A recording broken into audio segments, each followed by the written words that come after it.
تو انہوں نے کہا تم کو نہیں پتا ہے ان پہ تو قاتلانہ حملہ ہوا ہے, دستی بم ہاتھ میں پڑ گئے تھے وہ. تو پریشانی تو بہت زیادہ, پینک پھیلا ہوا تھا پورے شہر کے اندر. اور جب یہ MQM نے اون کر لیا کہ یہ قاتلانہ حملہ تھا, تو پھر میں نے بانی و قائد کو کہا, پوری رابطہ کمیٹی بیٹھی ہوئی تھی, یہ میں جتنی بھی باتیں کروں گا نا سارے زندہ لوگ موجود ہیں, میں نے کہا کہ یہ تو عجیب و غریب. انہوں نے کہا کہ غلام اسحاق خان نے مجھے کہا کہ آ جائیں. کیا اس کے پاس یہ اطلاعات نہیں تھی؟ بینک ڈکیتی جو ہے وہ دستی بمبوں سے کبھی ہوتی ہے. اور صدر غلام اسحاق خان ہے اور army chief general Aslam Baig ہے. اسلم بیگ. تو ہوا کیا, اچھا وہ بھی ایک بڑی ایک کہانی ہے, وہ میں پھر آپ کو پھر بعد میں بتاتا ہوں. نہیں ابھی بتائیں. اس کے ساتھ بتاتا ہوں, پہلے یہ ورنہ ادھورا رہ جائے گا. یہ ایک دفعہ میں نے ڈاکٹر دانش کے شو میں بھی بتا چکا ہوں کئی برس پہلے. تو میں نے ان سے کہا کہ آپ ایسا کریں, ابھی چلیں یہاں سے, کیونکہ پینک پھیلا ہوا تھا بری طریقے سے ہر شہر کے اندر. میں نے کہا اب یہاں سے چلے. میں سعودی عرب سے آیا تھا, میں نے کہا کہ تو کہنے لگے کہ یار ابھی تو میں آیا ہوں, میں کیسے چلا جاؤں. تو باقی رابطہ کمیٹی اور چیئرمین وغیرہ سب بیٹھے تھے. میں نے کہا آپ ایسا کریں, شکرانے کے عمرے کا اعلان کریں کہ چیک اپ ٹھیک ہو گیا اور آپ چلیں. تو رات کو 3-3:30 بجے انہوں نے مجھے فون کیا کہ تم جدہ پہنچو, میں آ رہا ہوں. تو 2 دن کے بعد وہ جدہ آئے تھے, پھر وہ 1 مہینہ وہاں رہے. اور یہ کون سی ڈیٹ کو وہاں پہ آپ کے پاس آتے ہیں؟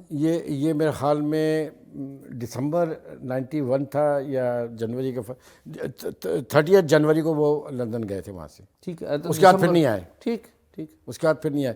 تو یہ پھر میں کہانیاں سنتا تھا تکبیر میں, اس میں کہ ان کو انہوں نے نکالا تو انہوں نے ان کو نکالا. ایسا نکالنے کی کوئی بات ہی نہیں, فل فلیج گورنمنٹ میں تھے ہم لوگ. تو وہ کوئی بات نہیں کہ انہوں نے جا کے چھوڑا تو انہوں نے جا کے ریسیو کیا. جنرل اسلم بیگ سے کیسا تعلق تھا جناب الطاف حسین صاحب کا؟ چلیے ایک بات اور میں آپ کو آج بتا دوں. دیکھیے سب سے زیادہ قریبی تعلق جو رہا فوج میں اور MQM میں, بہت ہی قریبی تعلق تھا جنرل آصف نواز جنجوعہ صاحب, جنہوں نے آپریشن کیا. یہ واحد کور کمانڈر تھے جو 90 آتے تھے اور رات کو وہاں بیٹھے ہوتے تھے ان پہ, یا الطاف بھائی اور عظیم طارق وغیرہ ان کے پاس جایا کرتے تھے. واحد تھے اور وہی کہا کرتے تھے کہ آپ متحدہ بنائیں, پنجاب میں چلیں, اور یہ تمام چیزیں یہ انہوں نے خود مجھے بتائی. یہ آرمی چیف بننے سے پہلے کی بات کر رہے ہیں. کور کمانڈر تھے یہ کراچی کے. تو پھر کیا ہوا کہ اب میں یہ ساری جو بات بتا رہا ہوں, یہ میں تو نہیں موجود تھا نا, تو یہ تو بانی اور قائد نے خود مجھے بتایا مکہ میں اور مدینہ میں. ہم لوگ جب بیٹھے تھے پوری رات بیٹھتے تھے, 1 مہینہ رہے. تو اس پہ یہ ہوا کہ اسلم بیگ صاحب نے کہا, یا اسلم بیگ صاحب نے کسی سے کہلوایا اور ان سے کہا کہ آپ غلام اسحاق خان سے بات کریں کہ مجھے ایکسٹینشن دے دیں. ٹھیک ہے. تو انہوں نے فون اٹھایا, ان کی عادت ہے, وہ فون اٹھایا, انہوں نے غلام اسحاق خان سے کہہ دیا, کیونکہ اس وقت تو MQM تو بہت بڑی وہ تھی نا, یہ بڑا فخر محسوس ہوتا تھا کہ ان سے بات ہو رہی. تو انہوں نے کہا کہ بھائی جمہوریت کے لیے ان کی بڑی وہ ہے اور حکومت آئی ہے اور ایسا ہے, تو ان کو ایکسٹینشن دے دیں. تو غلام اسحاق خان نے کہا کہ الطاف بھائی میں ایکسٹینشن تو نہیں دوں گا, لیکن ان کو بہت اچھی جگہ اکوموڈیٹ کر دوں گا. اچھا, صدر نے کہا کہ جی میں ایکسٹینشن نہیں دوں گا, اس طرح فلیٹلی نہیں کہا جس طرح آپ نے کہا. جی ٹھیک ہے. انہوں نے کہا کہ میرے لیے بڑا مشکل ہو جائے گا, لیکن میں ان کو بہت اچھی جگہ ایکوموڈیٹ کروں گا. اس کے کچھ دنوں کے بعد جنرل آصف نواز جو تھے وہ آرمی چیف بنے, تو 90 کے اوپر جشن تھا کہ ہمارا دوست آ گیا ہے. ٹھیک. جب وہ کال آن کرنے گئے غلام اسحاق خان کے بعد, تو انہوں نے کہا کہ آپ کی تو بڑی MQM کے ساتھ بڑی دوستی ہوتی تھی. انہوں نے کہا, کہتے ہیں وہ تو نہیں چاہتے تھے کہ آپ آرمی چیف بنے, وہ تو مہاجر آرمی چیف اسلم بیگ کے لیے انہوں نے ریکمنڈیشن کی تھی کہ اس کو ایکسٹینشن دے دیں. یہاں سے یہ ناراضگیاں شروع ہوئیں, جو 92 کا آپریشن اتنا فل فلیج ہوا. وجہ یہ بنی. یہ درست ہے کہ ابھی اسلم بیگ صاحب آرمی چیف تھے, تو ایک دفعہ جو کور کمانڈر ہیں انہوں نے کال کی تھی آصف نواز جنجوعہ نے, اور جو الطاف حسین صاحب ہیں انہوں نے کہا تھا اپنے اسٹاف کو کہ ان سے پوچھیں کام کیا ہے, میں ابھی بیزی ہوں. تو اس پہ وہ ناراض ہو گئے تھے. کہ کیا یہ بات بھی درست ہے؟ میرے خیال میں نے تو ابھی آپ کو بتایا ان کے ساتھ تو بڑی اچھی دوستی تھی. ٹھیک. اور پھر جب یہ آپریشن شروع ہوا تو امریکہ سے واپسی میں جنرل آصف نواز جنجوعہ صاحب جو تھے مرحوم, وہ لندن آئے تھے. تو الطاف بھائی ان سے ملنے گئے. انہوں نے کہا کہ جی جو بات ہو گئی تھی وہ ختم کریں, کہ وہ آپریشن شروع ہو گیا تھا. تو انہوں نے کہا نہیں میں نے کوئی دل میں بات نہیں رکھی. یہ ساری وہ باتیں جو انہوں نے مجھے بتائی ہیں, تو یہ میں آپ کو اس لیے بتا رہا ہوں. الطاف حسین صاحب نے آپ کو؟ جی. اچھا یہ بتائیں کہ آپ سے الطاف حسین صاحب بڑا قریبی تعلق بھی رہا, اسلم بیگ صاحب سے بہت قریبی تعلق تھا جناب الطاف حسین صاحب کا. 14 کروڑ روپے تقسیم ہوئے تھے یونس حبیب ڈالیا نے, بے نظیر بھٹو صاحبہ کے خلاف IGI بنائی گئی تھی اور اسلم بیگ صاحب کا حکم تھا. الطاف حسین صاحب نے بھی پیسے لیے تھے. یار آپ دیکھیں, آپ تو ایسے دل کے تاروں کو چھیڑے جا رہے ہیں باجی. میں صرف اتنا بتا دوں آپ کو کہ 14 کروڑ تھے یا 16 کروڑ تھے یا ایسے کچھ تھے. ہوا یہ تھا کہ یہ بھی مجھے انہوں نے بتایا, لیکن بعد میں بریگیڈیئر امتیاز نے ایئر وائی کے چینل پہ کھل کے بولا, اور وہ مجھ سے ملے. میں وزیر داخلہ بھی تھا تو ملاقات بھی ہوتی تھی. تو باقاعدہ پیسے بھیجے گئے تھے کہ آپ یہ لیں اور غریبوں میں تقسیم کر دیں. تو انہوں نے منع کر دیا. انہوں نے کہا نہیں, غریبوں میں نہیں, آپ ایسا کریں, میں غریبوں کو بلا لیتا ہوں جنا گراؤنڈ میں, آپ خود تقسیم کر دیں, میں نہیں لوں گا یہ پیسے. اور یہ سب نے انکار کر دیا کہ میں پیسے نہیں لوں گا. بالکل, ایک پیسہ نہیں لیا گیا تھا. اور انہوں نے کہا جاتا ہے کہ ایک میٹنگ ایسی ہوئی تھی, اب میں چونکہ الطاف حسین صاحب نہیں ہیں, میری خواہش ہے کہ میں لندن میں جا کے ان کا انٹرویو کروں. بالکل کرنا چاہیے, بالکل ان سے میں بات بھی کروں گا. تاریخ ٹھیک ہونی چاہیے. جی, تاریخ ٹھیک ہونی چاہیے. دیکھیے اپنے نوجوانوں کو, آپ پاکستان کے نوجوانوں کو جھوٹ کی بنیادوں پہ تھوڑی ان کی ذہنی نشو و نما ہو سکتی ہے, حقائق پتہ ہونا چاہیے. اچھا, ایک نیریٹو یہ بھی ہے کہ جناب الطاف حسین صاحب آفاق احمد اس وقت بڑے قریبی تھے ان کے, یہ ان سے ملے تھے اسلم بیگ صاحب سے, اور اسلم بیگ صاحب نے انہیں پیسے دیے تھے جو ان کی گاڑی میں رکھے گئے تھے, جو انہوں نے قبول کیے تھے ایٹ دیٹ ٹائم.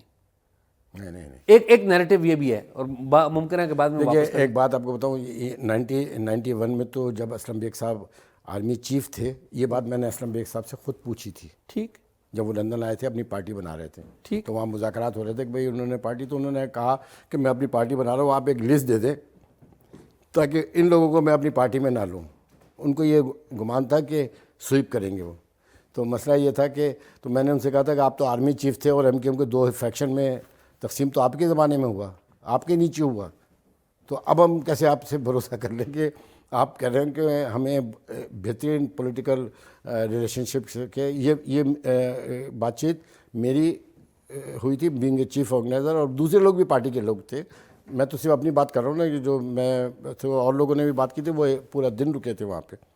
تو میرے خیال میں یہ اب انہوں نے کیا کہا تھا کہ انہوں نے چپ ہو گئے تھے, وہ چپ ہو گئے تھے. میں نے کہا کہ آپ کی موجودگی میں تو یہ 2 فیکشن ہوئے, لیکن یہ بات مجھے انہوں نے بتائی, بانی و قائد نے.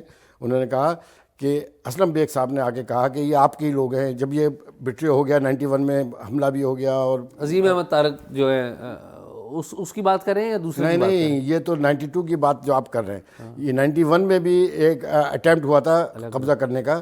تو یہ تو اس پر انہوں نے, اسلم بیگ صاحب نے کہا کہ بس چھوڑیں, معاف کریں ان کو, ان دونوں کو آپ واپس لے لیں. پارٹی سے نکال دیا تھا ان کو.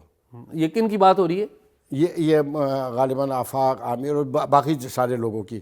اب اللہ بہتر جانے کیا تھا کیا نہیں تھا. میں اصل میں مفروضوں پہ بات کرتا نہیں ہوں, لیکن جو میں بات کر رہا ہوں یہ وہ باتیں ہیں جو مجھے انہوں نے خود بتائی تھی کہ اس میں. الطاف حسین صاحب نے عظیم احمد طارق صاحب کو کس نے مارا تھا؟ یار یہ بھی بڑا, آپ کو ایک بات سنیں, میں بڑی گفتگو سنتا ہوں آپ لوگوں کے بھی, مختلف اینکرز جب کہتے ہیں کہ MKM کا برین کون تھا, ہے نا, ٹھیک, MKM چلاتا کون تھا, MKM. تو میں ایک بات بتاؤں, میں ہنستا ہوں جب یہ سب کے نام لیتے ہیں. بنیادی طور پہ ایک انتہائی ذہین اور دانشور جو شخصیت تھی وہ عظیم احمد طارق صاحب کی تھی. ٹھیک ہے, اور عوام میں ان کی ایکسیپٹنس بہت تھی. ظاہر بات ہے بہت سافٹ اسپوکن تھے, اور میں تو بڑا ان کے قریب رہا. لیکن اصل بات یہ تھی کہ یہ بھی آپ کے اس میں بتا دوں کہ MKM کا جتنا لٹریچر اور جتنے بھی آپ چیزیں دیکھ رہے ہیں نا, اس میں 95% جو لٹریچر لکھا ہوا ہے نا, وہ بانی اور قائد کا خود کا اپنے ہاتھ سے لکھا ہوا ہے. دوسروں کے نام سے ہوئے, نعرے تک, زیادہ تر نعرے بھی انہیں کے دیے ہوئے ہوتے تھے, لیکن دوسروں کے ناموں سے ہوتا تھا, لیکن سارا لٹریچر انہیں کے ہاتھ کا لکھا ہوا تھا. تو مسئلہ یہ ہے کہ 10,000 کہانیاں, 10,000 چیزیں ہوتی ہیں, لیکن ظاہر سی بات ہے کہ جب اسٹیبلشمنٹ کے ساتھ آپ اس تھرڈ ورلڈ کیا فرسٹ ورلڈ میں بھی وداؤٹ اسٹیبلشمنٹ کوئی پولیٹیکل پارٹی سروائیو کر نہیں سکتی. گو کہ ان جگہوں کے اوپر ان کے دائرے کھنچے ہوئے کہ اس سے زیادہ نہیں, اور پھر پولیٹیکل لیڈرشپ آگے بڑھ کے کام کرتی ہے، یہ ڈیولپ کنٹریز کے. لیکن تھرڈ ورلڈ میں تو آپ بغیر اسٹیبلشمنٹ کے ایک قدم نہیں چل سکتے. آپ جلوس نہیں نکال سکتے. آپ جلوس نکالیں گے دو بم پھوڑ دے گا کوئی آ کے. تو سیکورٹی کا بندہ ساری چیزیں کرنا، ساری باتیں کرنا. بھی گئے ہوم منسٹر تو میں نے اپنے آنکھوں سے دیکھا ہے نا کہ کتنا اہم ترین کام ہوتا ہے. ایون سنی تحریک کے کئی جلوس نکلتے تھے یا جماعت اسلامی کے جلوس نکلتے تھے، میں بیٹھ کے میٹنگز کرتا تھا ان کی کہ کامیابی کے ساتھ ہو جائے. اچھا یہ بتائیں کہ الطاف حسین صاحب نے آپ کو فون کیا رات کے 3 بجے کہ جی آپ جدہ جائیں، میں آ رہا ہوں میں اگلے دن. آپ چلے میرے مشورے پہ. آپ کے مشورے پہ ظاہر ہے. جی ہاں. ٹھیک ہے، آپ چلے جاتے ہیں. الطاف حسین صاحب کو آپ جدہ میں ریسیو کرتے ہیں اور پھر 1 ماہ آپ انہیں اپنے پاس رکھتے ہیں. تو ظاہر ہے الطاف حسین صاحب ایک بڑے لیڈر تھے، ان سے ملنے والے بڑے، دسترخوان بڑا تھا، ملنا ملانا بہت تھا. تو پیسے کون خرچ کرتا تھا وہاں پہ؟ آپ کو پتہ ہے کہ جب میں نے مڈل ایسٹ کو آرگنائز کیا تھا نا تو ہم چندہ جمع کرتے تھے. اور ادھر بھی چندہ جمع کرتے تھے؟ ایم کیو ایم کی ایک پالیسی ہمیشہ سے رہی یہاں پر بھی اور وہاں پر بھی کہ ایم کیو ایم کا جو کارکن ہے وہ اپنی تنخواہ کا 1%، 1.5% کمپلسری دے گا.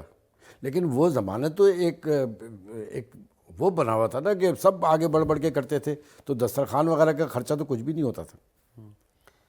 تو اور اخراجات اور ایکٹیویٹی کیا تھی الطاف حسین صاحب کی جب آپ کے پاس آئے 92 میں؟ نہیں کچھ نہیں. وہاں پہ جو پروگرام ہوتے تھے، جلسے ہوتے تھے جو ہم روٹین میں بھی کرتے تھے، ہال بک کرا لیتے تھے. اور بہت سارے ایسے ساتھی تھے جن کی ہوٹلیں تھیں تو اس کے اندر کھڑے ہو کے تقریریں کرتے تھے. اور مطلب لوگ بڑھ کے کرتے تھے. کیا الطاف حسین صاحب کو ایٹ دیٹ ٹائم پتہ تھا کہ اب وہ وطن واپس نہیں لوٹیں گے؟ کیا پلان تھا اس وقت ذہن میں؟ نہیں، میرے خیال میں تو ان کے تو بالکل ذہن میں تھا کہ واپس جانا ہے. اور ظاہر سی بات ہے کہ کیوں نہیں جانا ہے. جب بھی آپ مجھے بتائیں کہ ایک شخص جو کروڑوں کے جلسوں میں جب پہنچے تو اس کے جلوس جو نکلے تھے اور جو بعد میں بھی نکلتے رہے، اتنے بڑے جلوس اتنی محبتیں تو کسی بھی سیاسی رہنماؤں کو نہیں ملی تھی. مطلب ہے کہ 10 آدمیوں میں کھڑے ہو کے ہاتھ ہلانا اور 10 لاکھ آدمیوں میں کھڑے ہو کے ہاتھ ہلانے میں بڑا فرق تھا نا.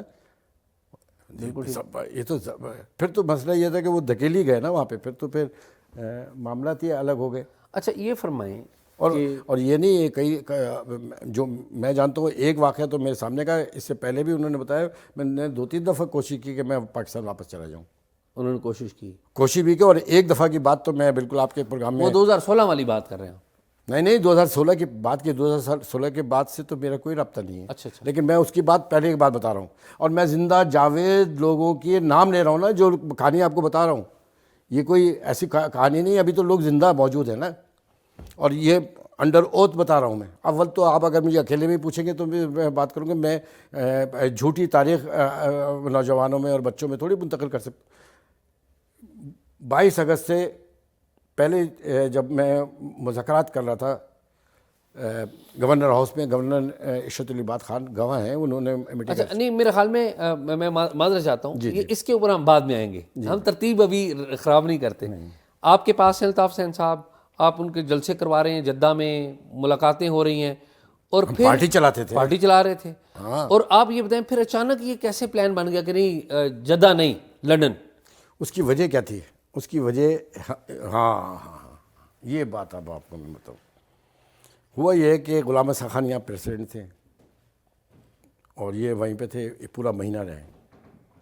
اچانک میں نہیں جانتا تھا، اچانک فون آیا کہ ایک ایڈوائزر سندھ غالباً مروت صاحب آئے تھے، عرفان اللہ جو اسحاق خان صاحب کے داماد تھے.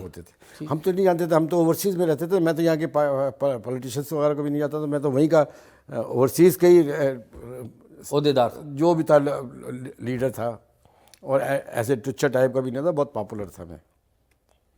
تو پتہ چلا کہ وہ آ رہے ہیں ملنے کے لیے. تو ظاہر بات ہے میں نے ان کو ریسیو کیا. نام تو سنا ہوا تھا. اور پھر وہ میرے خیال میں مشیر داخلہ تھے اس وقت. تو ہم تو ان کے بانی و قائد کے آگے تو کسی کو بھی نہیں سمجھتے تھے. پھر یہ ہوا کہ جب وہ اوپر آئے تو ڈرائنگ روم میں کونے پہ جو تھا دروازہ بند ہو گیا، یہ بیٹھے رہے 1-1.5 گھنٹہ رہے، چائے وغیرہ ہم لوگ دیتے رہے باپ. تو وہ جدہ میں ہمارے ایک آرگنائزر تھے محبوب جیلانی، ان کا گھر تھا، وہاں پہ ملاقات ہوئی. جب وہ ملاقات وغیرہ ختم ہو گئی اور وہ چلے گئے، وہ 1-1.5 گھنٹے بیٹھے تھے وہ آ کے. اب ہم بے چین تھے کہ کیا بات ہوئی، لیکن ہم پوچھتے نہیں تھے نا. لیکن وہ ہمارے ساتھ بیٹھ کے اپنے، میرے ساتھ ہی نہیں ہر کارکن کے ساتھ وہ ایسے ہی کرتے تھے. پوری پوری رات گپ شپ ہوتی تھی. وہ تاریخ بتاتے تھے کہ یہ ہوا تھا تو یہ ہوا تھا تو یہ ہوا تھا. انہوں نے پتہ ہے کیا کہا؟ انہوں نے کہا یار بہت صحیح فیصلہ ہوا آنے کا میرے. میں نے کہا خیریت؟ کہہ رہے ہیں کہ انہوں نے کہا ہے آ کے کہ ابھی آپ نہیں آئیے گا، آپ کی جان کو بہت شدید خطرات ہیں، اور اچھا ہوا آپ نکل گئے. اور کس سے خطرہ ہے؟ یہ نہیں انہوں نے بتایا، یہ انہوں نے نہیں بتایا. اب وہ زندہ ہے، ان سے فون کر کے پوچھ لیجئے، مروت صاحب بھی زندہ ہے، ٹھیک. اور لندن بھی فون کر لیجئے، باقی باتیں تو وہ بتا دیں گے. تو اصل میں آپ پوری تاریخ جاننا چاہ رہے ہیں تو یہ تو چند چیزیں میں نے آپ کو ٹپ کے طور پہ بتائی، کیونکہ دیکھیے اتنا شاندار انٹریکشن اسٹیبلشمنٹ کے ساتھ ایم کیو ایم کا اور بانی و قائد کا رہا ہے ہمیشہ. اچھا، الطاف حسین صاحب اسٹیبلشمنٹ کے آدمی تھے یا اسٹیبلشمنٹ سے برابری کی سطح پہ ان کا تعلق تھا؟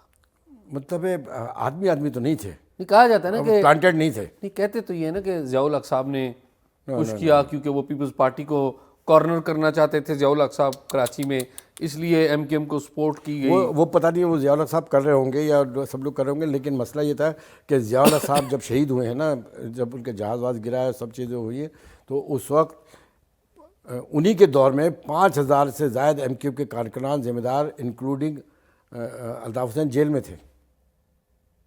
اور خود ضیاء الحق صاحب کا ایک انٹرویو تھا اسی زمانے میں کہ کراچی کو ایک آپریشن کی ضرورت ہے. ٹھیک ہے نا. تو مسئلہ یہ تھا کہ وہاں پر تو جماعت اسلامی بھی تھی، لیکن یہ اگر آپ تھوڑا سا سیاق و سباق میں اتنا سا جائیں گے تو آپ کی سمجھ میں آ جائے گا. یہ کسی کی عاشقات سے بلا دیا کہ روکنے کی تو کوشش ہوئی لیکن بلڈوز نہیں کیا، کیونکہ چیزیں ہاتھ سے باہر ہو گئی تھیں، کیونکہ اپوزیشن اتنی زیادہ تھی. ادھر جماعت اسلامی تھی جو اسٹیک کے اوپر آ گئی تھی، اور جماعت اسلامی تو پرو اسٹیبلشمنٹ تھی نا ہمیشہ سے. نہیں، وہ ان کا تو ایک طریقہ کار ہے آج تک ہے. تو مسئلہ یہ ہے کہ 1973 میں جب یہ کوٹا سسٹم لگا اور پھر اس کے بعد جو ڈسکرمنیشن ہوا، پھر سندھ کے شہری علاقے لڑکانہ ادھر سب میئر اور چیئرمین ایم کیو ایم کے آتے، مہاجر آتے تھے، اردو اسپیکنگ آتے تھے. وہ پورے شہر خالی کرائے گئے مرتضی بھٹو کے زمانے میں جب وہ چیف منسٹر تھا. پھر اردو کا جنازہ بڑا دھوم سے نکلے. یہ تو میر شکیل الرحمان نے جنگ کے ہیڈ لائن میں کیا کہ پھر 2 لسانی بل لایا گیا اردو اور سندھی کا. خیر وہ تو کوئی بات، لیکن ہوا یہ کہ وہ ڈسکرمنیشن اتنا بڑا کوٹا سسٹم میں کہ کراچی، حیدرآباد، نواب شاہ سکھر کے جتنے بھی ٹنڈو لہر جتنے بھی نوجوان تھے وہ پستے چلے گئے اس کے اندر، اور ان کی تمام سیٹیں چھن گئی، ان کی نوکریاں چھن گئی. پھر اخبارات میں یہ اشتہار آتا تھا کہ کراچی، حیدرآباد اور سکھر کے نوجوان اپلائی نہ کریں. یہ آپ کو میں بتاؤں. تو مسئلہ یہ فرسٹریشن تھا. پھر یہ جو ظلم کی ایک کیفیت تھی وہ چلتے چلتے یہ ہوا کہ بشرا زیدی جو تھی، اچھا خود بانی و قائد اور یہ عظیم تاریخ والا یہ یونیورسٹی میں پڑھتے تھے، ان کو وہاں سے نکالا کیونکہ وہاں جماعت اسلامی نے انہوں نے کٹائی لگائی، بہت مار لگائی. اس زمانے میں جس کے پاس وہ گراری والا چاقو ہوتا تھا وہ سب سے بڑا بدماش ہوتا تھا کراچی کا، اور ان کے پاس جو تھا، ان کے پاس پسٹل ہوتے تھے. ہم تو کالجوں میں دیکھتے تھے. تو مسئلہ یہ تھا کہ پھر یہ معاملات، تو بشرا زیدی کا جب واقعہ ہوا تو وہ ایک کلائمیکس پہ چلا گیا پورا، وہ ایکسیڈنٹ جو ہوا اس لڑکی کا. اچھا پھر اس کے بعد تو پھر بیانات آنے لگے ایس ایچ اوز وغیرہ کے کہ جی یہ کیا واقعہ ہو گیا اتنے واقع. اس کے فوراً بعد ایک اور واقعہ ہوا کہ 2 لڑکیوں کا ریپ ہوا تھا. اچھا اس زمانے میں یہ اے پی ایم ایس او جو تھی وہ شہر میں کام کر رہی تھی آ کے. ٹھیک. مجھے تو نہیں معلوم کیا تھا، وہ کراچی یونیورسٹی سے کرتے کرتے پھر یہ خود پتہ اس وقت چلا جب یہ بالکل ایکسٹریم پہ نیشنل پارک میں آ گئے. اچھا واللہ عالم یہ تو وہ کہانی ہے جو میں نے سنی. میں تو سعودی عرب میں تھا. اچھا یہ بتائیں کہ فرسٹ ہینڈ اکاؤنٹس کے اوپر بات کرتے ہیں نا، سنی سنائی پہ نہیں، فرسٹ ہینڈ اکاؤنٹس. ہاں نہیں، لنڈن کیسے گئے؟ کون لے کے گیا لنڈن؟ وہ تو پھر خود چلے گئے. نہیں، وہاں پر کون رابطے میں تھا؟ آپ کو تو پتا ہوگا. نہیں وہاں پہ ہمارا بہت بڑا یونٹ تھا جس میں محمد انور، طارق میر، یہ لوگ اکاؤنٹنسی کی کوئی کمپنی وغیرہ چلاتے تھے. پھر وہاں بہت بڑا یونٹ تھا. امریکہ میں یونٹ تھے، آسٹریلیا میں یونٹ، اوورسیز میں پورا تھا. وہ گئے تو ان لوگوں نے ریسیو کیا ان لوگوں کو، اور پھر وہاں پہ رہے وہ، اور پھر وہیں سے معاملات چلتے رہے۔ اچھا یہ بتائیں کہ الطاف حسین صاحب لندن چلے جاتے ہیں اور پھر آپ کا ملنا جلنا اور زیادہ تعلق واسطہ آپ کا الطاف حسین صاحب سے بن جاتا ہے، آپ جدہ میں ہی ہیں، تو جدہ میں جب آپ تھے تو کتنی دفعہ لندن گئے آپ ٹریول کرنے الطاف حسین صاحب سے ملنے؟ بے شمار دفعہ، ہر میٹنگ میں، کیونکہ اس زمانے میں تو پارٹی میں سبھی لوگ آگے پیچھے ہو گئے تھے نا، سب نے وفاداریاں تبدیل کر دی، کوئی ادھر بھاگ گیا کوئی ادھر بھاگ گیا، تو پھر یہ اوورسیز سے چلتی تھی، اور میں چیف آرگنائزر تھا۔ پھر امریکہ کے چیف آرگنائزر ہوتے تھے محمد یونس، اور ہم لوگ وہاں پہ بیٹھتے تھے۔ پھر یورپ کے چیف آرگنائزر، تو یہ 4-5 ہی افراد ہوتے ہیں جو رابطہ کمیٹی پہلی دفعہ بنائی تھی 93 میں 94 میں، وہ ہم لوگوں نے بنائی تھی۔ ہم نے سے مراد یہ کہ میں بھی اس میٹنگ کا ایک حصہ تھا، ٹھیک۔ اور پھر یہ رابطہ کمیٹی بنائی گئی تھی، میں نہیں تھا اس میں رابطہ کمیٹی میں کبھی رہا ہی نہیں، اچھا ایک بتائیں بات، اور اپنی مرضی سے نہیں تھا۔ ٹھیک، ایک بڑا واقعہ ہوا تھا 1997-98 میں، 97 اکتوبر میں، کہ پاکستان میں جہانگیر کرامت صاحب کو برطرف کر دیا گیا تھا، آرمی چیف کے عہدے سے ہٹا دیا گیا تھا، اور جل مشرف جو ہیں وہ آرمی چیف بن گئے تھے۔ جل مشرف کا کیا تعلق تھا جناب الطاف حسین صاحب سے اور آپ سے؟ ہاں دیکھیے یہ بھی کہانی میں نے بڑی سنی ہے، اب یہ میں اپنے ڈائریکٹ آپ کو انفارمیشن بتا رہا ہوں، ٹھیک۔ یہ کسی کی کہانی نہیں ہے۔ ہوا یہ تھا کہ میں دمام میں پروگرام میں تھا، تو میرے پاس اسلام آباد سے فون آیا، اور میں بہت پاپولر چیف آرگنائزر تھا اور سب کو پتہ بھی تھا۔ تو یہاں پر ڈائریکٹر فائنانس تھے گیمن کے، صلاح الدین صاحب، وہ زندہ ہے، میرے سے نمبر لے لیے گا۔ انہوں نے مجھے فون کیا کہ آرمی چیف کے لیے 3 نام گئے ہیں، ان 3 ناموں میں ایک جنرل پرویز مشرف صاحب بھی ہیں۔ ٹھیک۔ تو روح صاحب، اچھا ہم لوگ تو اس میں تھے، تو بولے روح صاحب یہ نام انہوں نے، اچھا وہ جب برے وقت تھا وہاں پہ کراچی میں نا، جب یہ ساری چیزیں ہوتی تھی، تو میں نے آپ کو بتایا نا کہ میں ان کو فون کرتا تھا، تو وہ وہاں پہ فون کر کے بندے چھڑوا دیتے تھے، کہ کوئی بے گناہ پکڑے جاتے تھے تو آتا تھا، تو صلاح الدین صاحب کو یہ وہ بھی جانتے تھے، مشرف صاحب جانتے؟ الطاف بھائی، ٹھیک۔ لیکن پرویز مشرف کے جو قریبی کزنس وغیرہ تھے یا جاننے والے تھے، وہ ان کے رابطے میں تھے، صلاح الدین صاحب سے۔ صلاح الدین، انہوں نے مجھ سے کہا کہ نام فلوٹ ہوا ہے تو الطاف بھائی کو بولیں گے اس میں اگر وہ کچھ کر سکتے ہیں تو۔ وہ نہیں جانتے تھے یہ کون ہے، میں بھی نہیں جانتا تھا یہ کون ہے، کہ اردو اسپیکنگ ہے کون ہے کچھ میں بھی نہیں۔ جب انہوں نے مجھے بتایا تو بولے کہ یار ہو بھائی یہ کام آپ کرو۔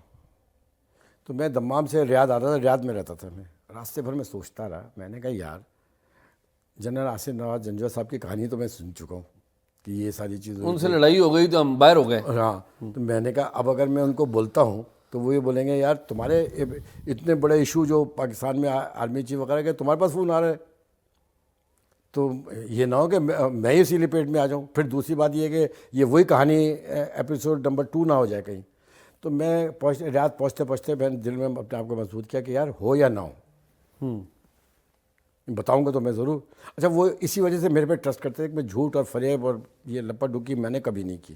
جب میں ریاض پہنچا تو رات کو پھر میں نے فون کیا، میں نے کہا بھائی ایسے فون آیا ہے کہ الطاف بھائی کو کہا، میں نے بولا ایسے فون آیا، اور میں نے صلاح الدین صاحب کا نام بھی لیا، وہ جانتے تھے کیونکہ کئی آفتاب شیخ وغیرہ جب پکڑے جاتے تھے تو ان کو بتاتے تھے رات کو سوتے میں سے اٹھا کے، تو وہ جانتے تھے کہ ان کی خدمات ہے۔ تو میں نے کہا انہوں نے کہا ہے، اب وہ چپ، کوئی جواب ہی نہیں آ رہا ہے وہاں پہ، سناٹا ٹیلی فون پہ، کافی دیر ہو گئی۔ پھر میں نے کہا جب وہ خاموش ہو رہا ہے نا، تو میں سمجھ گیا کہ وہ ان معاملے میں پڑھنا نہیں چاہ رہے ہیں۔ میں نے کہا ایسا کرتا ہوں کہ بینگ اے چیف آرگنائزر میں کہہ دیتا ہوں صلاح الدین بھائی کو کہ ٹھیک ہے ہم سپورٹ کریں گے، اگر کوئی گڑبڑ ہوتی ہے۔ اب یہ دیکھیے بہت بڑا راز ہے جو میں اس وقت، تو میں نے کہا کہ اگر کوئی گڑبڑ خدا نخواستہ ہو جاتی ہے وہی والی پہلے والی جیسی، تو آپ انکار کر دیے گا کہ میں نے کچھ نہیں کہا۔ اچھا وہ خاموشی سے سن رہے تھے۔ میں نے کہا بینگ اے چیف آرگنائزر پھر آپ میرے پہ ڈال دیے گا کہ چیف آرگنائزر نے کہا تھا، تو ظاہر بات ہے چیف آرگنائزر کمٹمنٹ کر رہا ہے تو بانی قائد تو اس کو کون کرے گا، لیکن میں نے کہا آپ کچھ نہیں کہیں۔ ٹھیک۔ جب میں نے یہ کہا تو انہوں نے آہستہ سے کہا ہوں۔ اچھا میں ان کے انداز کو تو سمجھتا تھا، یعنی کہ انہوں نے کہا کہ یہ پلان ٹھیک ہے، جو میں نے کہا نا تو اس پہ انہوں نے کوئی تبصرہ نہیں کیا، لیکن خاموش تھے، سناٹے میں تھے۔ تو جب میں انہیں کہا ہوں، تو میں نے فون رکھا, میں نے صلاح الدین کو ملا, میں نے کہا بالکل ہم کرتے ہیں. اب مجھے آنا تھا, میں پاکستان آیا 2 دن بعد, 3 دن بعد, ٹھیک ٹھیک, کراچی آیا ہوا تھا. تو مجھے آنا تھا کینیڈین ایمبیسی, تو میرے پروٹوکول میں یہ منسٹرس ہوتے تھے, ٹھیک, میں چیف آفیسر تھا نا یار, تو مجھے آنا تھا کینیڈین ایمبیسی میں ویزے کے لیے.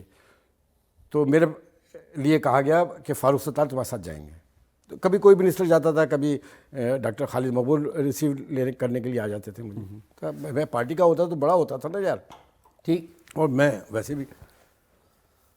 تو یہ طے ہوا, تو فاروق ستار نے میری سیٹیں ویٹیں کرا لی کہ وہ میرے ساتھ آنا تھے.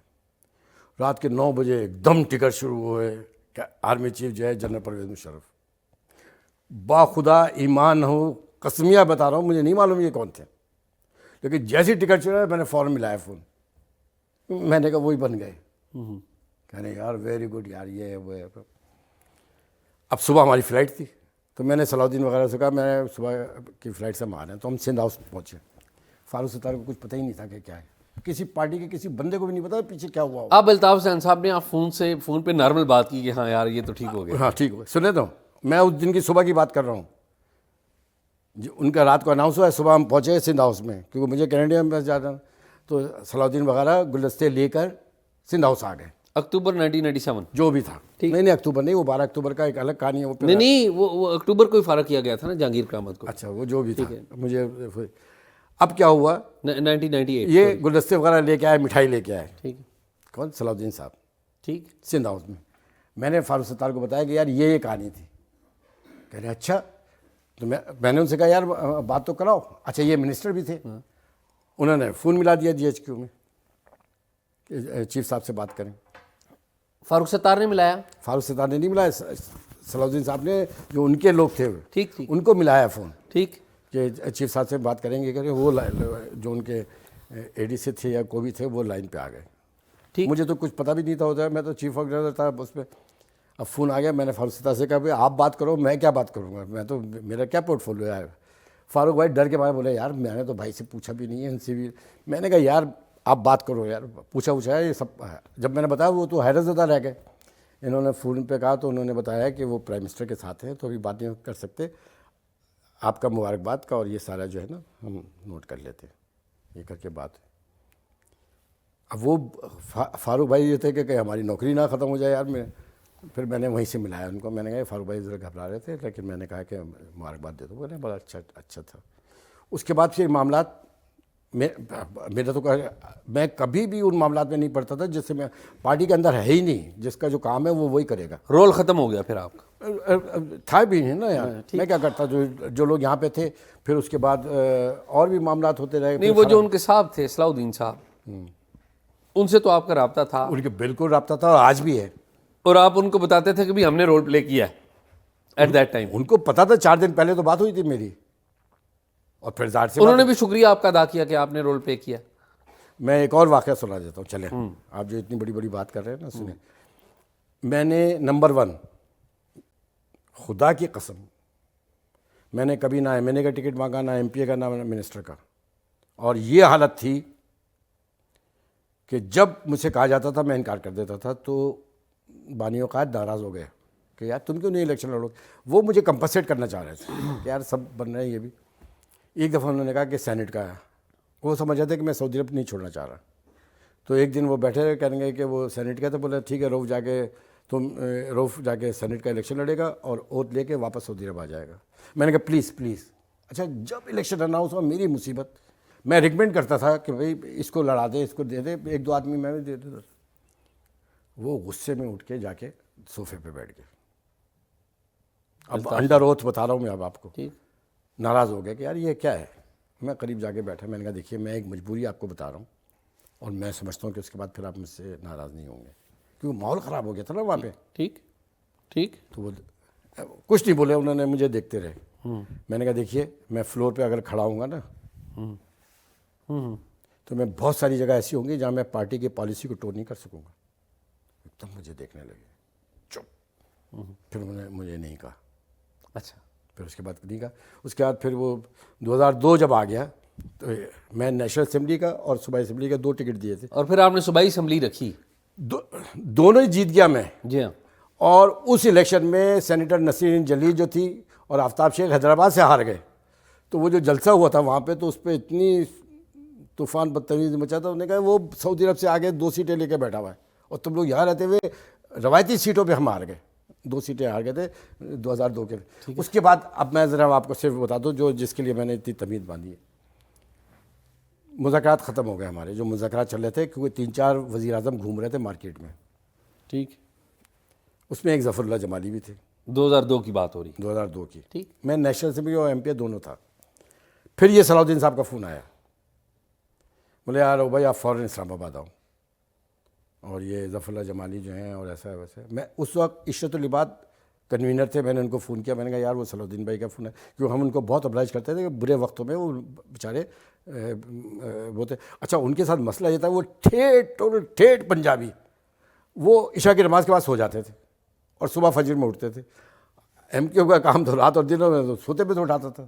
تو اتنے شریف اور نیک ابھی ہیں. میں آپ کو نمبر دوں گا, آپ ان کو بلا کے ان کا انٹرویو کریں.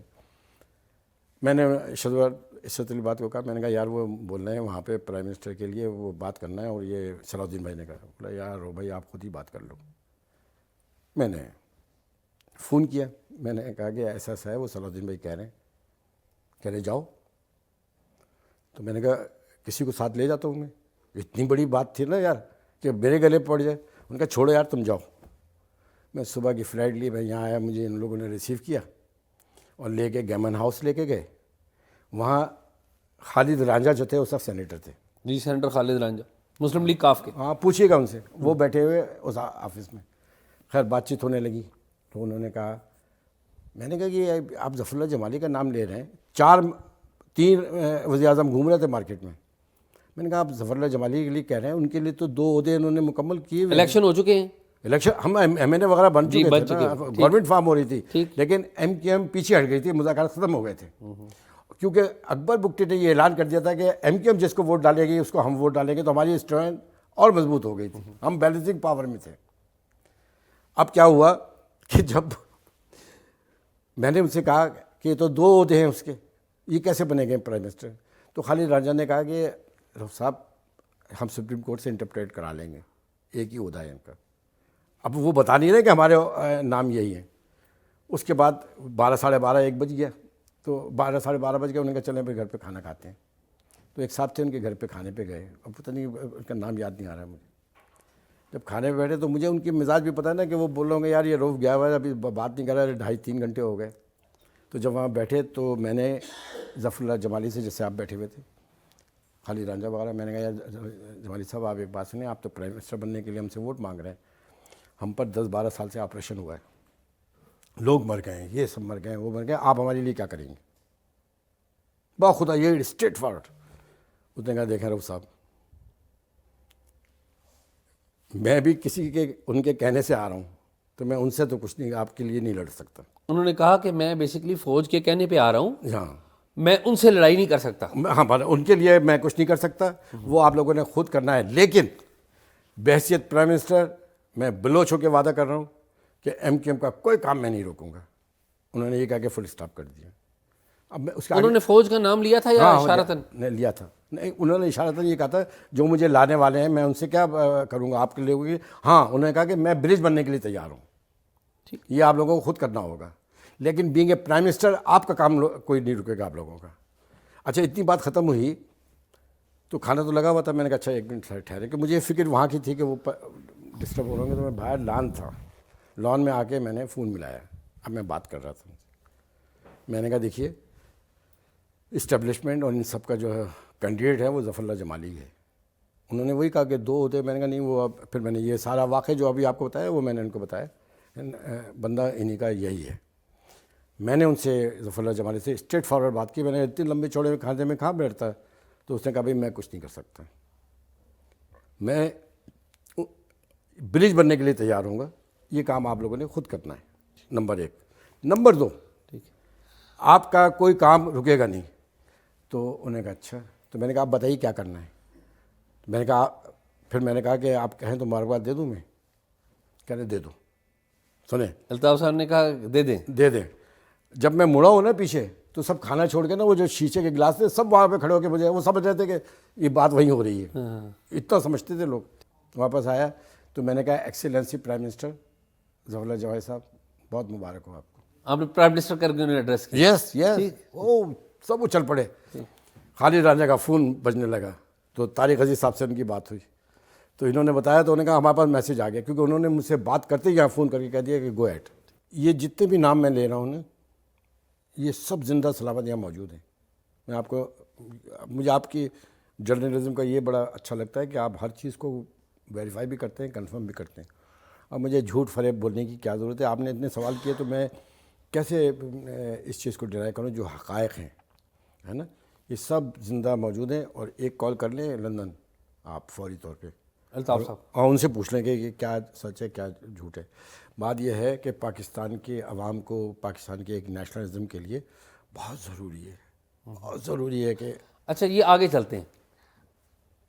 ظفر اللہ جمالی صاحب کو آپ نے پرائم منسٹر کہہ کے مبارکباد دے دی، وہ وزیر اعظم بن جاتے ہیں.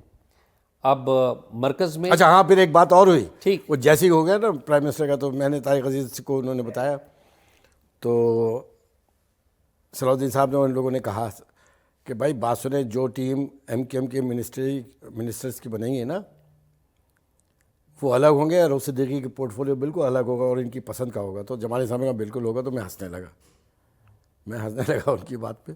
میں نے کہا چھوڑے. تو پھر میں یہاں سے جب نکلا وہ ایئرپورٹ سے میں جب کراچی پہنچا تو 2 فون جمالی صاحب کے پہنچے فون آئے ہوئے تھے کہ خیریت سے پہنچ گیا نہیں پہنچ گیا. اور پھر میں جب میں پہنچ گیا تو پھر میں نے کہا ہاں میں خیریت سے پہنچ گیا. پھر جمالی صاحب کا کبھی فون نہیں آیا اور مجھے تو ضرورت ہی نہیں تھی. میری ضروریات ہی اتنی مختصر تھی ہیں کہ میں کسی سے کیا بولوں گا. اس دوران فوج کی طرف سے اور کسی بندے نے آپ سے کبھی کوئی رابطہ کیا ہو؟ یار میں تو خود وزیر داخلہ بن گیا تھا نا نہیں یار. وہ تو بات کی بات ہے نا. میں نہیں اسی زمانے میں تو پھر اچھا ہاں ایک بات اور چلیے ڈسکلوز کر دو. میں نے بات جب یہ یہاں کا تو ہو گیا ٹھیک کہ پرائم منسٹر کا تو ہو گیا. اب مسئلہ ایم کیو ایم نے کہا کہ بھئی ہم آپ کو ووٹ تو دے دیں گے لیکن ہم آپ کو ساری چیزیں ہوں گی. تو بڑا پرابلم بنا ہوا تھا کہ مذاکرات یہ ہر دفعہ اپ اور ڈاؤن ایم کیو ایم پہ یہی الزام ہوتا ہے یار یہ چلتے چلتے پھر ٹریک سے ہٹ جاتے ہیں. تو میں نے کہا کہ تو مجھے یہ بات پتہ تھی. اس سے پہلے بھی ایک مذاکرات ہو رہے تھے مسلم لیگ نون کے ساتھ جس میں جتوئی جو تھا وہ سی ایم بنا تھا. تو وہ مذاکرات ہوئے تھے دبئی میں. اس میں بھی میں موجود تھا اور وہاں سے مذاکرات کرائے تھے. اس کے بعد مذاکرات پھر تعطل کا شکار ہو گیا کہ ہم پروونشل گورنمنٹ میں نہیں آئیں گے، اس میں نہیں آئیں گے کیونکہ قاف والے وہاں پہ آنا تھا اور ہم اکثریتی پارٹی تھے وہاں کے. تو اب ایم کیو ایم نے کہا کہ بھائی آپ گورنر جو ہے آپ ہمیں دیں. یہ ایم کیو ایم کی طرف سے فلوٹ ہوا نام. اس میں ڈیلے ہو رہا تھا. تو ڈاکٹر عبدالقدیر خان میرے بہت اچھے دوستوں میں سے تھے. مکہ اور مدینہ کی دوستیاں تھیں ہماری. وہ جب آتے تھے ہم ملتے تھے ان سے. ان کے بدترین حالات میں بھی میں ان سے ملتا تھا. جب اسلام آباد آتا تھا تو پہلے چائے ان کے پاس پیتا تھا پھر جاتا تھا کیونکہ برے وقتوں میں چھوڑ دینا تو یار یہ تو ہمارا شیوہ ہی نہیں ہے نا یار.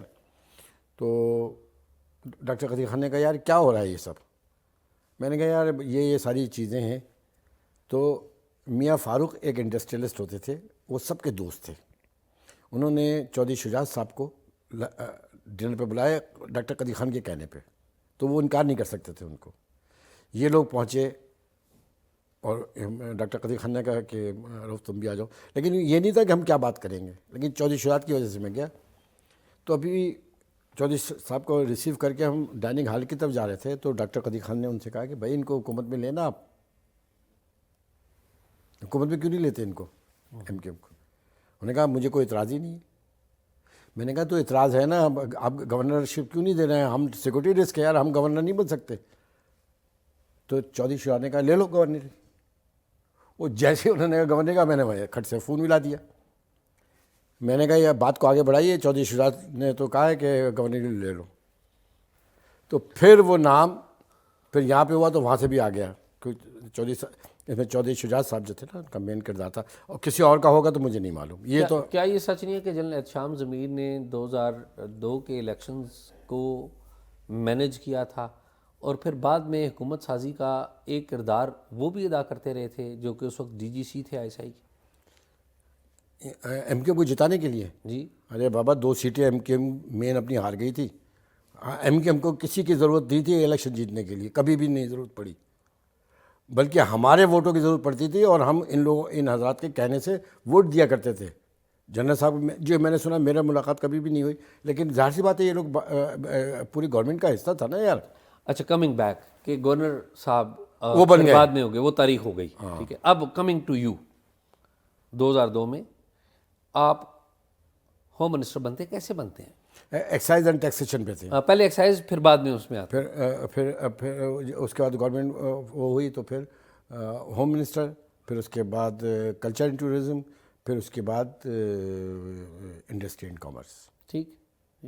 اور بڑے وقتوں میں یعنی کہ 2002 سے 2006 تک جب کرائسس شروع ہوا تو آپ نہیں ہیں. نہیں 2006 میں نہیں آپ وزیر ہیں نا، لیکن ہوم منسٹر نہیں ہے نا اس وقت. اس وقت ہوم منسٹر نہیں تھا، انڈسٹری اینڈ کامرس میں تھا. اور پھر یہ تو 2016 کی بات ہے. جی ہاں، یہ تو بعد کی بات کر رہے ہیں نا، میں تو پہلے کی بات. 2006 میں تھا نا، میں 2006 میں تھے لیکن وزیر داخلہ تھا. میں ساتھ میں نہیں تھے نا. ساتھ میں نہیں تھا. ساتھ میں جب 12 مئی ہوا. نہیں وہ میرے ہٹنے کے تقریباً 1.5 مہینے کے بعد، 1 مہینے کے بعد یہ واقعہ ہوا. ٹھیک ہے. اچھا میں آپ کے دور وزارت میں آ جاتے ہیں.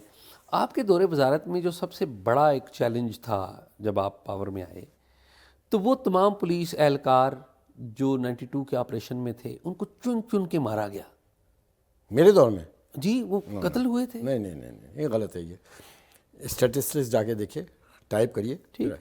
یہ مجھ سے بہت پہلے کی بات ہے، 92 سے آپریشن ہوا تھا. لیکن ان کے کیسز تو تھے نا آپ کے بندوں کے خلاف. وہ الگ تھا، وہ ساری باتیں الگ تھی. میں جب آیا اور میں نے آنے کے بعد جو ہارمونی جو ساری چیزیں کی، وہ اس کے لیے تو خود لا انفورسمنٹ ایجنسیز اور اسٹیبلشمنٹ سرپرائز تھی، جو چیزیں نہیں ہو سکتی تھی. اگر آپ کا اشارہ چودھری اسلم صاحب کی طرف ہے، یا عمر خطاب ہو گیا، یا ان کا راؤ نہیں انوار تو نہیں ہے، یہ باقی یہ سارے جو تھے. راؤ انوار تو کوئٹہ ٹرانسفر کر دیے گئے تھے. نہیں وہ خود چلے گئے تھے. لیکن یہ پوری ٹیم کو میں نے اپروول لی تھی پارٹی میں جا کے لندن. میں نے کہا یہ نہیں چل سکے گا، اور ہم ہوم منسٹر ہیں، پوری دنیا ہماری وزارت کو دیکھ رہی ہے. جو چودھری اسلم ہیں وہ بھی اس آپریشن میں تھے، عمر خطاب بھی تھے، تو وہ آپ کے دوست بھی بن گئے چودھری اسلم. یہ کیا کیسے ہوا؟ کیا یار وہ ایک بات میں بتاؤ، اللہ اس کو جنت نصیب کرے. دیکھیے ہدایت تو کبھی بھی کسی کو بھی مل سکتی ہے، اور وہ مجھ سے کہا کرتے تھے. اس نے جب میں ہوم منسٹر بنا اور پھر لا اینڈ آرڈر کی صورتحال یہ بن گئی تھی، ذرا غور سے سنیے مجھے کیسے لایا گیا تھا. میں ہمارے ایم کیو ایم کے 2 سینئر وزیر داخلہ، مشیر داخلہ آفتاب شیخ جو بہت بڑے لائر بھی تھے، وہ فلاپ ہوئے. اس سے پہلے سردار صاحب تھے، وہ فلاپ ہوئے. اور آفتاب شیخ صاحب نے تو لیٹر لکھ دیا تھا کور کمانڈر کو کہ جی آپ فوج کو ہم حوالے کر رہے ہیں. اور انہوں نے کور کمانڈر نے فون کیا گورنر کو کہ بھائی یہ لیٹر تمہارا آ رہا ہے. تو پھر وہاں پہ گورنمنٹ وغیرہ چینج ہوئی تو پھر میرا نام نکلا، اور پھر میں نے آنے کے بعد یہ تمام چیزوں کو سنبھالنے کی کوشش کی. اب میں کیا کہوں، یہ تو تاریخ بتا رہی ہے. آپ جائیے ٹائپ کریے اور ساری چیزیں دیکھیں. اور میں نے اس پوری ٹیم کو لے کے آیا کہ وہ لا اینڈ آرڈر تھا نا، شہر آگ کا گولہ بنا ہوا تھا مفتی شامزئی کے موت میں، اور ایم کیو ایم کی دور حکومت. پھر میرے وقت میں بینکنگ کرائم 0 پہ، ہائی وے کرائم 0 کے اوپر، اور پھر تمام چیزوں کے اوپر، اور ان سب کو آن بورڈ لیا. تو ان لوگوں نے بھی کہا، وہ کسی کے ساتھ کام کرنے کے لیے تیار نہیں تھے ایم کیو ایم کے. جب میں نے وزارت سنبھالی تو چودھری اسلم اور ان لوگوں نے سی سی پی او طارق جمیل کو اور کمال شاہ کو کہا کہ روف صاحب وزیر ہے، تو اگر آپ لوگ چاہیں تو ہم سروسز دے سکتے ہیں. تو میں نے ان کو بلایا، میں نے ان سے پوچھا، میں نے کہا یار مجھے ایک بات بتاؤ تم لوگ، میں تم لوگوں کو کسی خون کی ذمہ داری نہیں لے سکتا، میں اپنی آخرت نہیں خراب کر سکتا. چودھری اسلم کو اور عمر خطاب وغیرہ کو؟ نہیں چودھری اسلم تھے. میں نے کہا یار دیکھو، میں نے تو اس پہ نظمیں غزلیں لکھی تھی 92 کے آپریشن میں جو لوگوں کے شہادتیں ہوئی تھیں. تو اور پھر ان کو تو انہوں نے ایک بات کی مجھ سے، چودھری اسلم نے وہیں بولے صاحب، یہ پہلے انٹریکشن تھا میرا. بولے صاحب ہم جب بھی ہم لوگوں کی حکومت آتی ہے ہمارا مٹھی میں ٹرانسفر ہو جاتا ہے، ہم تو کراچی میں بیٹھے ہیں، ٹھیک ہے ہم ہٹا دیے، پوسٹنگ سے ہٹا دیے، لیکن یہ سارا نزلہ ہم ایس ایچ اوز پہ کیوں گر رہا ہے؟ جنہوں نے ہم کو آرڈر دیے، ہم کو بتایا کہ یہ سب غدار ہیں، تو ان کے خلاف آپ لوگ کیوں نہیں جاتے؟ اب تو حکومت میں ہو نا، نام میں دیتا ہوں، آپ وہ کھولیے، کمیشن بنائیے، میں نام بتاتا ہوں. اگر آپ لوگ اتنے ہی بہادر ہیں تو ان کو پکڑے نا. ہم ایسے چوک کے اوپر ہمیشہ یہ ساری چیزیں آ کے گر جاتی ہیں. وہ کہہ رہے تھے کہ یہ فوجی ہیں، اس نے جتنی بات کی تھی. اچھا یہ بات مجھے کلک ہوئی, میں نے کہا بات تو یہ صحیح ہے کہ یار ہم اتنے بڑے چمپئن بنے ہوئے ہیں, مطلب جب بھی نظر گرے تو انہی لوگوں پہ گرے, لیکن یہ تو ڈوئر تھے نا, یہ جو کرتے تھے. اور آپ کو میں چیلنج کر کے بول رہا ہوں, آپ تو بڑی تحقیقات کرتے ہیں نا, کراچی فون کریے تمام جرنلسٹوں کو کہ میرے دور میں چودھری اسلم اور ان کی پوری ٹیم نے کوئی ایک بھی ماورائے عدالت قتل کیا ہو. ویسے کرتے تھے وہ تو اس زمانے میں تھا نا یار, ساری چیزیں چلتی تھی, کیوں نہیں کرتے تھے یار, یہ 15,000 لوگ 12,000 کیسے. اچھا ایک اور فیکٹر بھی ہیں آپ کے دور میں, جیل میں تھے سہولت مرزا, ان کے اوپر قتل کے الزامات تھے, آپ کو بھی کہا جاتا تھا, ایم کیو ایم کے لوگوں کو کہا جاتا تھا کہ جیل میں جا کے ملیں, اور وہ جیل سے بھی اپنا ریکٹ چلاتے تھے. سہولت مرزا سے ملاقاتیں تھیں آپ کی؟ دیکھیے ایک بات میں آپ کو بتاؤں کہ جو سہولت مرزا کا معاملہ تھا نا, یہ 90 اب مجھے سن یاد نہیں ہے, 3, 4, 5, 6 ایسی کچھ تھا.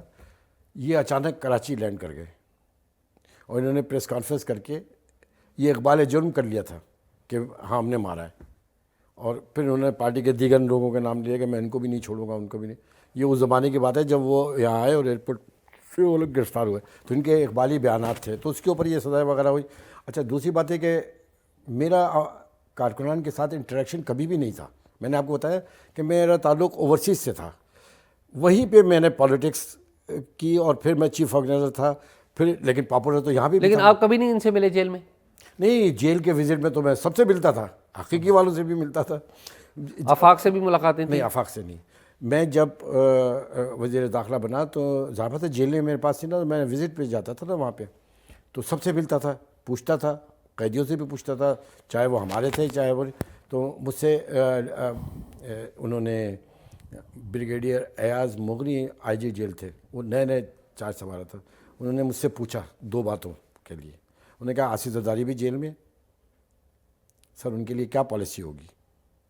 میں نے کہا آج تک جو پالیسی ہے وہی رہے گی, حالانکہ ہم شدید مخالفت تھے پیس پارٹی کے کہ انہوں نے نصیر اللہ بابر وغیرہ. میں نے کہا وہی پالیسی رہے گی, جو فیسلٹیز ان کو حاصل ہے وہ وہی رہیں گی, اور آپ اگر کوئی اور دینا چاہے تو دے دیجیے گا.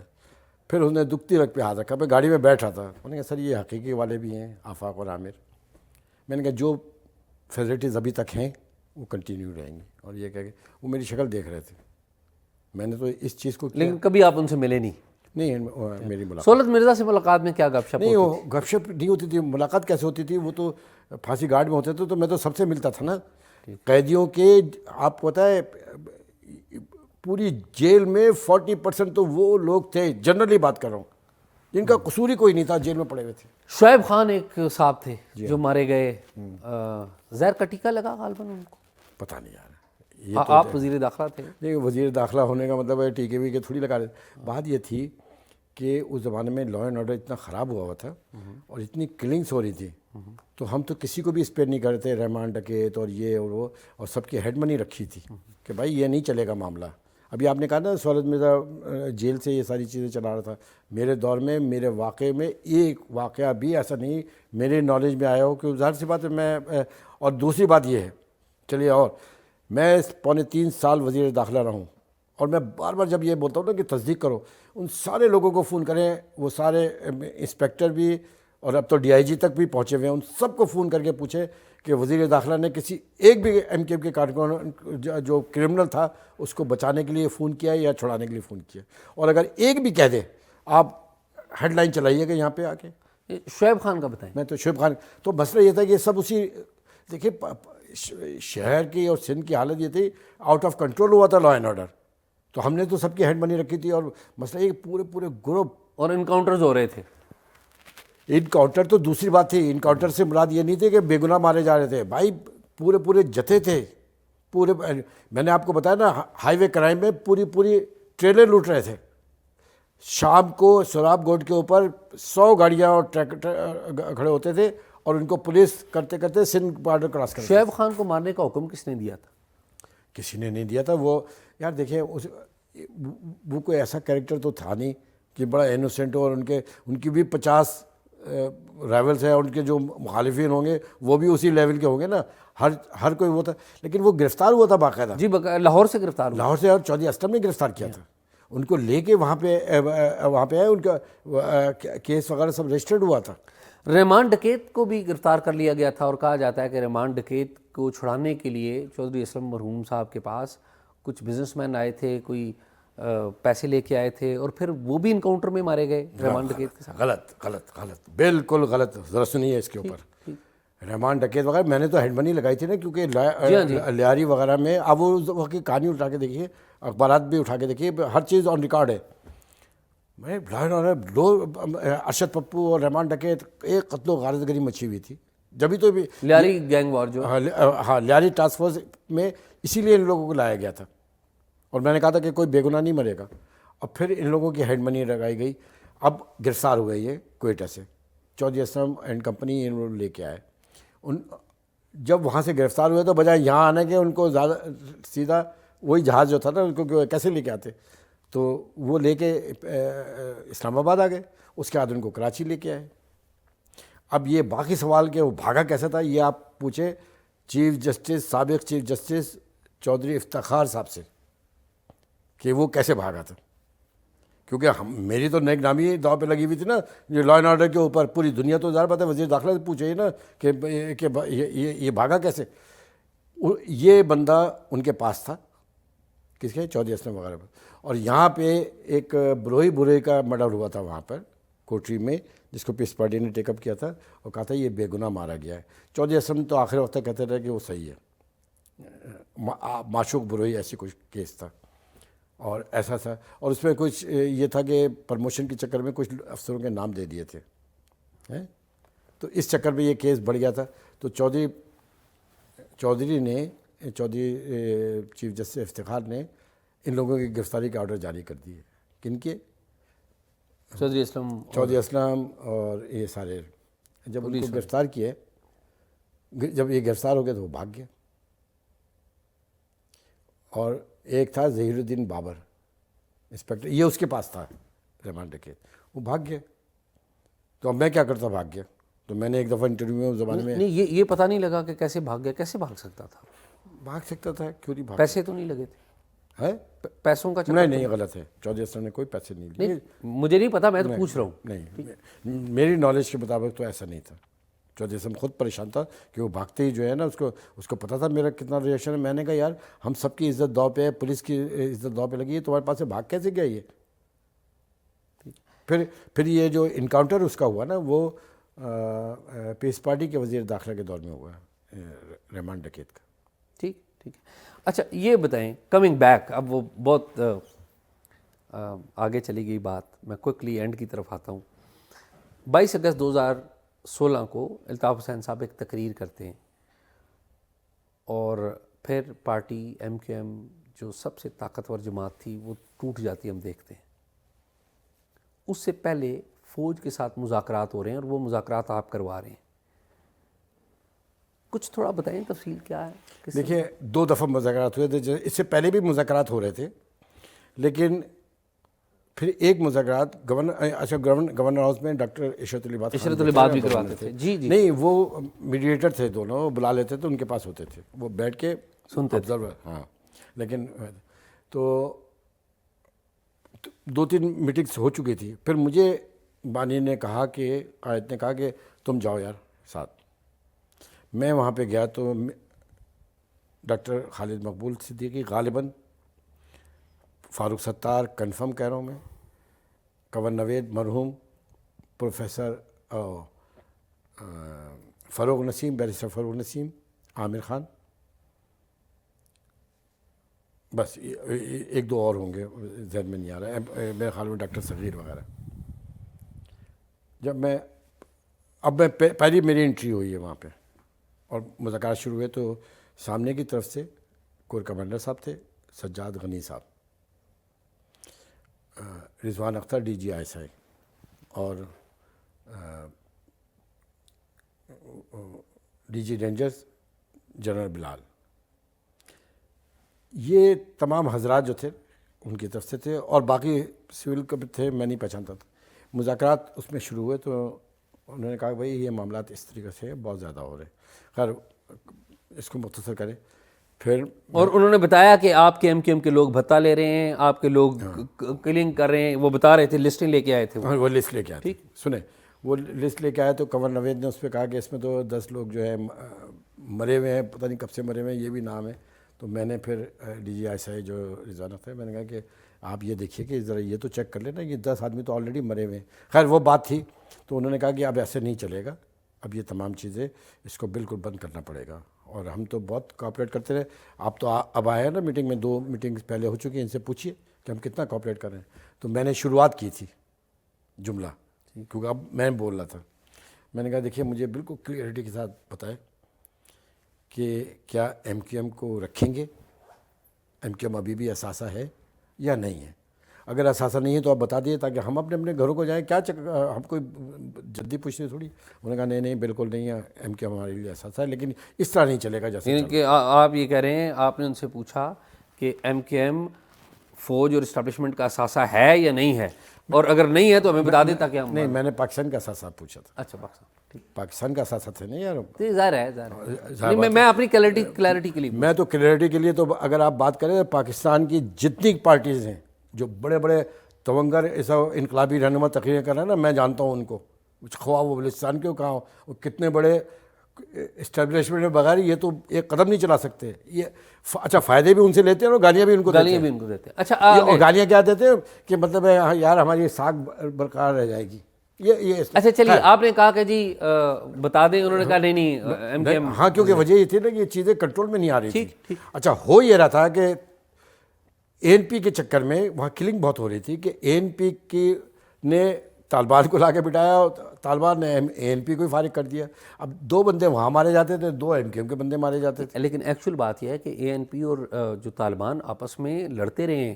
خیبر پختونخوا میں تو اے این پی کی قیادت کو مٹا کر رکھ دیا. نہیں، کراچی میں مٹا دیا.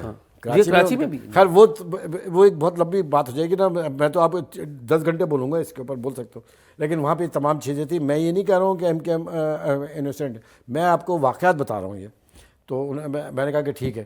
پھر میں نے بات چیت کی، تو جب یہ ساری باتیں ہوئی تو انہوں نے کہا کہ دیکھیے ہم اس وقت دہشت گردی کی بدترین حالات میں اس وقت کر رہے ہیں، آپ لوگوں کی ہمیں بلائنڈ سپورٹ چاہیے. تو میں نے کہا بالکل ٹھیک ہے. خیر یہ ساری باتیں ہوئیں، رات کے 1:30 بج گئے. میں نے کہا ٹھیک ہے میٹنگ. میں نے کہا میں بات کرتا ہوں. میں نے لندن بات کی، وہیں سے گورنر ہاؤس سے. میں نے کہا ہم صبح کی فلائٹ سے آ رہے ہیں، کیونکہ ظاہر بات ہے اتنی بڑھیا. اور میں پہلی دفعہ بیٹھا ہوتا آگے، اور انہوں نے جو باتیں بتائی وہ صحیح باتیں بتائی تھی. ٹھیک. اور بڑے وہ الزامات ٹھیک تھے، وہ الزامات کم زیادہ اپنی جگہ تھے. لیکن بات یہ تھی کہ وہ کنسرٹ تھے کہ کراچی کے اندر یہ ظلم نہ ہو. میں بھی کہہ رہا تھا یہ نہ ہو. کون پسند کرے گا اس کو؟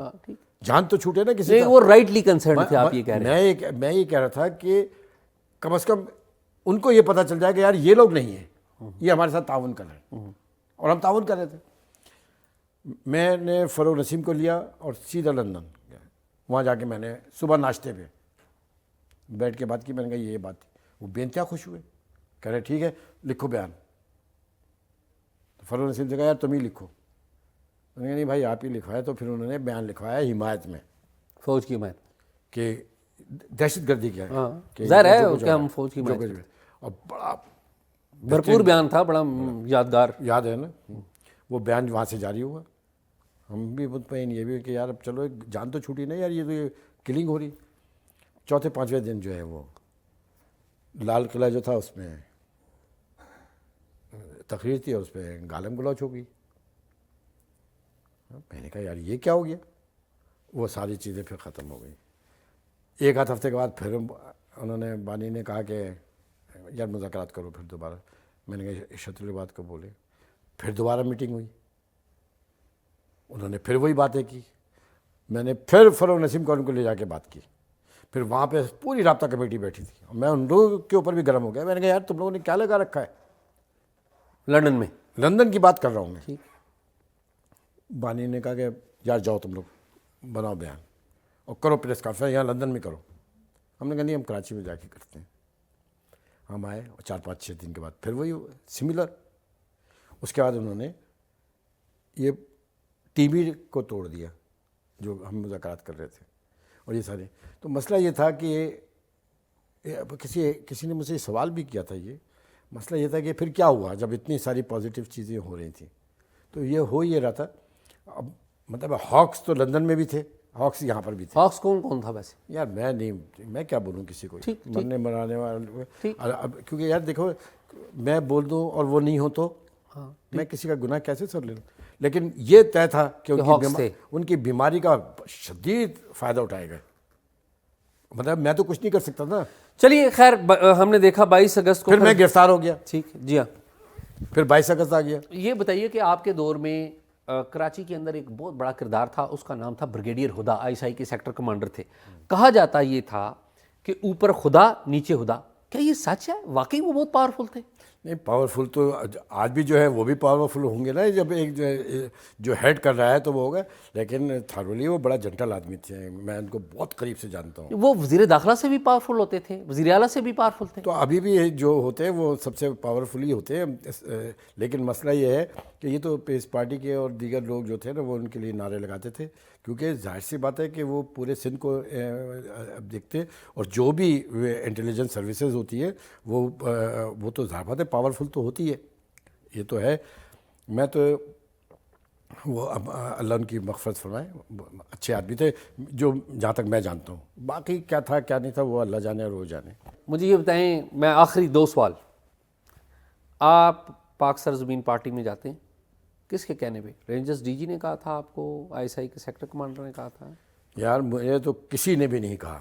بات بھی یہ تھی کہ جب پارٹی کے اندر جب میں جیل سے آیا تو پارٹی کی ٹاپ ہم کو بھی کہا تھا PSP میں چلے جاؤ PSP. اور میں نے کہا بات سنو یار, تم لوگ اتنے کمزور تھے کہ ان کو اندازہ تھا کہ یار پارٹی کے سربراہ کو PSP میں بھیجا جا رہا ہے. میں نے کہا یار یہ تو ذکر بھی نہیں کیا کرو, یہ تمہاری کمزوری ہے. یار مجھے کسی نے نہیں کہا, ایمان سے میں بتا رہا ہوں, شعبہ تک بھی نہیں دیا کہ آپ PSP میں چلے جائیں. مطلب ہے بندے کی بات ہوتی ہے نا, اتنے کمزور تھے تبھی تو ان کو کہا جا رہا تھا کہ PSP میں چلے جاؤ. میں کبھی بھی PSP میں نہیں رہا, بلکہ میں تو اس کے بڑا شدید اس سینس میں خلاف تھا کہ یہ غلط بات ہے, ان کو کہیں. اور یہ جس دن آپ وہ پریس کانفرنس نکالیے وسیم بادامی کی, ٹاک شو, کوئی TV پہ آنے کے لیے تیار نہیں تھا MQM کا, میں آیا تھا اس میں. میں نے کہا دیکھیں بات یہ ہے کہ اگر MQM کے اندر یہ تمام خرابیت تھی نا, آپ ہی لوگ تو تھے نا, آپ واپس آؤ اور آ کے یہاں پہ بیٹھ کے ٹھیک کرو, بجائے اس کے کہ آپ ایک دھڑا بنا کے. لیکن بعد میں دیکھیے اب میں بہت ساری باتیں کہہ سکتا ہوں, اس وقت تو نہیں کہہ سکتا تھا. اس وقت تو پتہ مجھے الہام تھوڑی ہو سکتا ہے, نعوذ باللہ کوئی غیب تھوڑی تھا یا مجھے کوئی جن آگے بتاتا. مسئلہ یہ تھا کہ اس وقت تو نہیں تھا, لیکن آج تو میں کہہ سکتا ہوں کہ یہ سارا ایپیسوڈ MQM کی کوتاہیاں, خامیاں, غلطیاں آپ ڈالنا چاہیں بالکل ڈالیں, اور تھا بھی غلطیاں تو ہوئی ہیں, بلنڈرس ہوئے ہیں. لیکن یہ بھی بات طے تھی کہ عمران خان صاحب کو مینیج کیا جا رہا تھا, ان کے لیے سارے پروگرام مینیج ہو رہے تھے. اور یہ 2018 کے الیکشن نے ثابت کیا کہ بانی کا بھی یہی خیال تھا کہ 10 سیٹیں MQM کی, جیتی ہوئی سیٹیں PTI کو دلائی گئیں, اور 6 سیٹیں جو لی گئیں وہ ڈنڈا ڈولی کر کے پھر حمایت بھی کرائی گئی. آپ یہ بتائیں کہ آج آپ کا لیڈر جناب الطاف حسین صاحب ہیں, خالد مقبول صدیقی صاحب ہیں, یا مصطفیٰ کمال ہیں؟ یار میں تو دیکھیں یار خالد مقبول ہو گئے, یہ ہو گئے, تو آپ لوگ کیا سمجھتے ہیں کہ فالوئنگ ان کی ہے وہاں پہ, یا فاروق ستار صاحب کی ہے, یا ان کی ہے, یا بس چلا رہے ہیں پارٹی بس صحیح ہے, یہ عہدیدار تھے, فالوئنگ تو نہیں ہے. مطلب یہ تھوڑی ہے کہ لوگ ٹیکنیکلی آج بھی آپ کے لیڈر الطاف حسین صاحب نہیں, میرے لیڈر ہونا نہ ہونا ایک الگ بات ہے, لیکن ایک بات تو ہے نا یار کہ 30 35 40 سال سے وہ چلا رہے ہیں. اور میں تو یہ بار بار کہہ رہا ہوں, اور آپ کے پروگرام میں بھی کہہ رہا ہوں کہ یار ایک شخص سے غلطی ہو گئی ہے, اسی دن اس نے معافی بھی مانگی ہے. ایک شخص بار بار معذرت کر رہا ہے, لکھ کے بھی معذرت کر رہا ہے. ایک شخص اگر معذرت نہ کرے اور بڑے وہ شخص کہے کہ بھائی میں پاکستان کے آئین کے ساتھ ہوں, ریاست کے ساتھ ہوں, مجھ سے غلطی ہو گئی ہے, تو صاحب اختیار اور صاحب اقتدار کا پہلا فرض جانتے کیا ہے کہ ہاؤ ٹو پارڈن, معاف کرنے کا کیا طریقہ ہونا چاہیے. یہ صاحب اختیار کی بڑائی کی بات ہوتی ہے. تو آپ سمجھتے ہیں کہ خالد مقبول صدیقی ناکام ہو گئے ہیں, پارٹی کو سنبھال نہیں سکے, جو ایک سٹرکچر کھڑا کیا گیا تھا وہ فیل ہو گیا؟ اب یار یہ میں کیا کہوں, ان کو بلا کے پوچھ لیے, یہ سوال کا جواب وہ دیں گے, وہ کامیاب ہیں ناکام ہیں. عوام کیا کہہ رہی ہے, بات تو عوام کی ہے, اور آپ بھی جرنلسٹ ہیں, آپ لوگ تجزیہ اپنا بیان کریں نا. میں ان لوگوں کے بارے میں کیا کہوں. بات یہ ہے کہ میں MQM میں ہوں, جو آپ نے PSP کا, میں اس کو اور وضاحت کر دوں, میں سمجھ رہا ہوں آپ کس ڈائریکشن میں سوال کریں. میں MQM میں تھا, MQM میں ہوں, ٹھیک ہے, اور MQM اور اس کا فلیگ، ٹھیک ہے، اس کی ایک جذباتی وابستگی عوام الناس کے ساتھ ہے. ہزاروں MQM کے کارکن، بے گناہ کارکن بھی شہید ہوئے ہیں، کرمنلز کو چھوڑیے. اور ایک فطری اٹیچمنٹ ہے. کراچی، حیدرآباد، نواب شاہ، سکھر خاص، یہ 4-4.5 کروڑ کی آبادی بنتی ہے، 3-3.5 کروڑ کی آبادی. اس کو نیگلیکٹ نہیں کریں. اس وقت جو صورتحال کراچی کے اندر ہے، آپ تو خود کراچی سے آتے جاتے رہتے، کیا آپ کے پاس کوئی خبریں نہیں آتی؟ یا میرے ہی کام رہ گیا ہے؟